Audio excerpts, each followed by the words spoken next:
Chandur railway तालुक्यातील बोरी येथील अपंग शेतकरी सुधाकर दांडेकर व त्यांच्या वडिलांच्या नावे शेतगट क्रमांक 155 मध्ये जवळपास 6 एकर शेती आहे। त्यांच्या शेतीलगतच्या गट क्रमांक 151 व 154 मध्ये समृद्धी महामार्गासाठी बाबा कंस्ट्रक्शन मार्फत काही दिवसांपूर्वी गौण खनिजाचे उत्खननाचे काम सुरू होते। ते शेत खोदता शासकीय मोजणी न करता त्या कंस्ट्रक्शनने लागूनच असलेल्या दांडेकर यांच्या शेतगट क्रमांक 155 मध्येही खोदकाम सुरू केले व अंदाजे 1 एकर शेत खोदून व त्यातील मुरुम चोरून नेली। तसेच उत्तर दक्षिण धुऱ्यावरून वाहीवाटीचा रस्ता आवश्यक आहे। गट क्रमांक 151, 154 व 155 एकच शेत सर्वे नंबर असल्यामुळे सदर अपंग शेतकऱ्याला शेतात जाण्याकरिता एकच रस्ता असून तिथे सुद्धा खोदकाम केल्यामुळे वाहीवाटीचा रस्ता बंद झाला आहे। यामुळे दांडेकर हे यावर्षी शेतात पेरणी सुद्धा करू शकले नाही। त्यांच्या कुटुंबाचे उदरनिर्वाहाचे एकमेव साधन शेती असल्यामुळे ते या खोदकामामुळे व रस्ता बंद झाल्यामुळे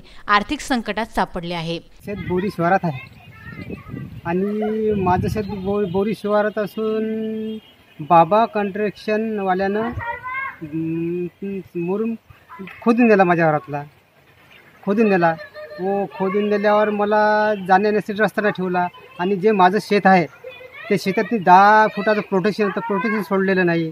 मला येण्यासाठी रस्ता नाही आहे, मी वावर पेरलेलं नाही आहे आणि माझ्यावर अन्याय होत आहे। मी अपंग माणूस आहे बाय आणि माझ्यावर अन्याय होत आहे आणि सरकारने मला मदत देण्यात यावी ही माझी विनंती आहे। न्याय मिळवण्यासाठी सुधाकर दांडेकर यांनी जिल्हाधिकारी व चांदूर रेल्वे विभाग उपविभागीय अधिकारी, तहसीलदार, विधान परिषद, आमदार अरुण अडसळ यांच्याकडे तक्रारी केल्या होत्या।